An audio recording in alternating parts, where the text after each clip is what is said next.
Hello, and welcome back to the definitive Starship Review series without access to a proper table, where today we are taking a look at the USS Buran. I've always said Braun, but I only realized to record this video, it's actually like Buran, or something German, probably. Lorca, Prime Lorca's ship that we never actually see in Discovery, of course, but we do see plenty of Cardenas class or something like that.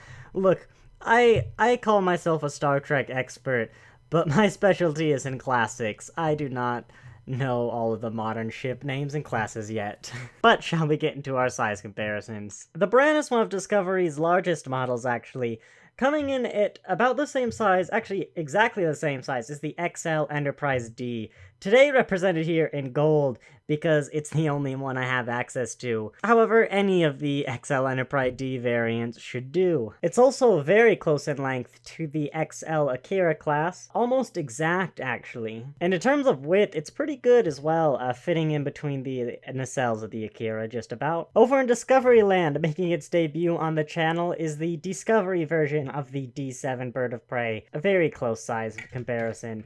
And even width-wise, it's actually pretty good. Of course, it doesn't have the saucer section as a Klingon ship, but two very large models. Been saving this one for Strange New Worlds. Finally, over in the Universe collection, it actually surpasses the length of the Zhang He. Not quite as long as the Tusong, and of course, I believe this model is the same as the red variant with the same nacelles in terms of length, but that's always a very good sign in length. Yes, as I've said many times before on this channel at this point, this model has everything I love in the size, where it's got the length, it's got the height, it's got the width, it's just a good solid near cube, and actually more rectangle in every dimension, and without actually overwhelming the display cases. And that's part of why we're actually reviewing the Braun, because Discovery, it took me a while to warm up to the Season 1 ships, but I've actually become quite fond of them. Not necessarily their placement in the timeline, but the transition, I can see it, and I can see the lineages. The Bran, of course, being a part of the, what I kind of call the Stargazer lineage. I mean, look at this silhouette. This ship, plus, 100 years or so?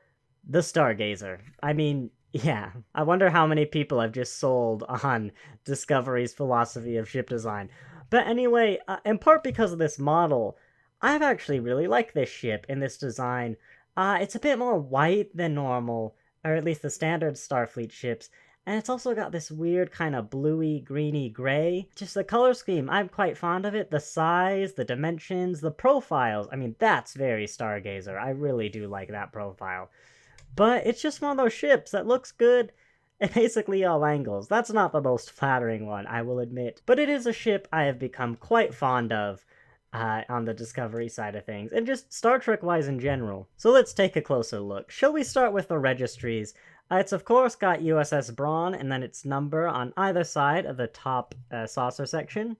Every time I say top or bottom, I always pause because I go, nah, it's ventral or dorsal, and I never actually say the proper term. Zooming in real close to that spine, you can definitely see it. I'm not sure if it's legible, but it does say United Federation of Planets in small detail, and it's always nice to see the little stuff like that. And that is present on the opposite side. Over on the bottom, as I believe is tradition, it just has the registry number, no name. It actually says Buran on the back, which is interesting because it means this class of ship can never really have a name more than a few characters, because otherwise you wouldn't be able to paint it on the back. And that appears to be all the registries. But yes, really the most striking thing about the Braun, other than maybe the Stargazer-esque profile of the quad nacelles, is definitely its paint job. I mean, you can probably tell whether or not you like it from there. I'm quite fond of it. But it's a very stripy, interesting little ship. And again, you've got these little stripes all across of this bluey, greeny, browny nacelles, the struts, a bit back here. And it's basically a bit of a highlight color. Of course, on here, you've got the kind of traditional lighter gray, darker gray concentric circles that a lot of Starfleets have. But I don't know, those stripes just add a little something without making it like racing stripes or anything. Just a nice little starship design. Because, of course, as I think a lot of fans are kind of quite prone to forgetting, Starship Designer is a job within the world of Star Trek. Like, yeah, you got all the engineering and you gotta make it work. It is a machine, a very big and complicated machine, but a machine. But you also got people who design these, and you got people who try and make them look good. We're not the Borg. No species is the Borg except the Borg. And so these little design flares are always nice to see. In terms of scaling, you've got a lot of windows dotted over the place with really help. Of course, windows here in the back, but also along the spine really helps you get the deck sizing. You've got a few scattered along the rim of the saucer, but not too many. They're much more prominent on the darker bits, of course. But probably your main thing is the bridge section, which I do believe would be this set of windows up here. And it is a very interesting layout. A protected bridge, pretty rare for Starfleet, but jutting out of the saucer section right here. It's also one of those ships that's got kind of a suspicious bump on the top that might look like a bridge normally, but of course, as its discovery, you've even got this protected window, but we can be pretty sure that's a bridge, I think. A very protected saucer section as well. If you just look in that spine, like it's one of the more military designs that has military in mind. Starfleet usually doesn't go for that, but it is one of them that has it in mind. And it also manages to not feel like it. I don't know if it's the Starfleet profile, maybe the super exposed nacelles. I mean, all nacelles are exposed, really. Or just the general saucer shape kind of hiding the fact that you're so defended. I don't know what it is, but I quite like it. I missed a little registry before, but it does say USS Braun on the front right there. And yeah, the ship kind of has a general interesting shape of the standard saucer, but also the secondary hull is kind of indented in this middle bit, which is a really nice design. I think that's what sells me on the ship a lot. Off the top of my head, I can't see that. I can't think of that in any other ship. I think it's kind of an inverse Shran, almost, where the Shran had the engines. This has got the thing in the middle that, of course, goes straight into the pylons. On the underside, you've got the windows with the hints of habitation and stuff.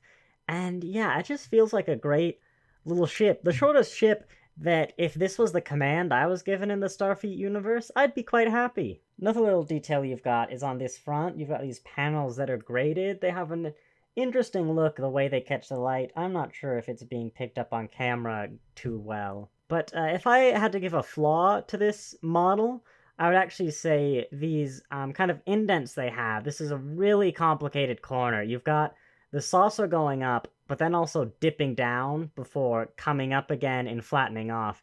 You've got this bit, which also has its own weird curves, and so it's a really weird intersection here that you can see the paint doesn't quite match. It's more a problem looking at these rear views. Anything beyond like this angle going forward is fine, and going back is a bit of a problem. But you can see this corner, you can kind of see the lack of paint. And it really only affects this racing stripes. I mean, you can notice that like it also affects the other darker bits, but the racing stripes are what catch your eye. And then there's a few bits like that. You can see paneling work here. There's little paint that didn't quite make it into the corner down there. The entire rim of this saucer, I believe this is two separate pieces, but you can see didn't get the best of paint. Almost looks intentional though, like panel working on the model. The actual ship wouldn't have that, so that one's not as big of a problem. But yeah, there are a few corners that maybe the paint didn't quite get applied to too well. Taking a closer look at the nacelles, you have similar grading up on here as did on the front, and also just greebly detailing. It's all in the paintwork.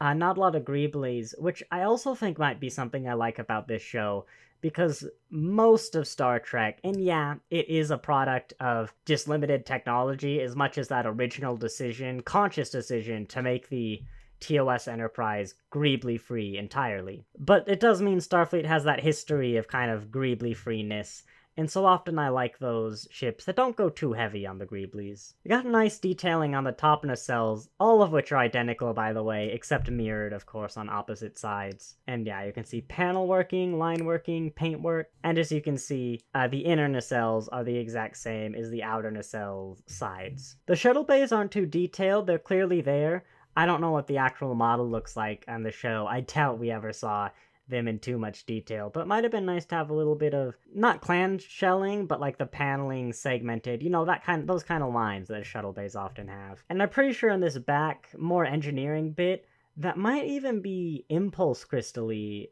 is what it looks like, which is a very nice Starfleet touch. With the absence of the red and green lights looking at it, most starships have it. I don't know if this model neglected it or this ship neglected it. But yeah, all in all, I'm very happy with this model. There is, you know, the problem with the paintwork, if that's a big deal for you. And I would like to point out, yes, this has got to be the sturdiest stand Eaglemoss has ever made.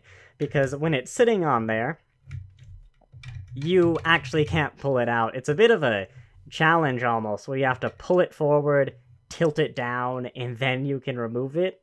And then putting it in is, you know, even harder, just the reverse motion of kind of having to slide it in like this and then just tilt it up and till it's in place. But I mean, if you pull it forward, it is going to fall out on its own, but that is a very well-made stand. One more thing I've remembered, though, I almost forgot to mention, is the head-on view. You can see these nacelles aren't quite squared. It almost looks deliberate. They, kind of diamond off, almost, you know, if you were to draw it. This bottom nacelle doesn't. Actually, no, it does. It's really hard to get an angle where it all looks right, just because of parallaxing, I think it is, and how far apart they are. Looking at the art in the magazine, though, I don't think that is intentional. I believe these are all supposed to be squared off. My model came like this. The fact that every nacelle is basically bent the same, to the same degree, from what I can tell, suggests it might be a design flaw, or rather a manufacturing flaw, in the way these connect to the nacelles, but I'm not too sure. And of course, I missed the detail before, but the front of the nacelles have the standard Discovery circle-y stuff inside, whereas the back are just simple grates. Yeah, going back to that nacelle bending problem, it's one of those where, because it's subtle, you can see it, at like the 3/4 angle, the standard one. It's really most noticeable head-on, but its side-on view looks very good. And yeah, there are some angles where you can see it, others, like this one, I don't think you can see it. But I'm still very happy with this model.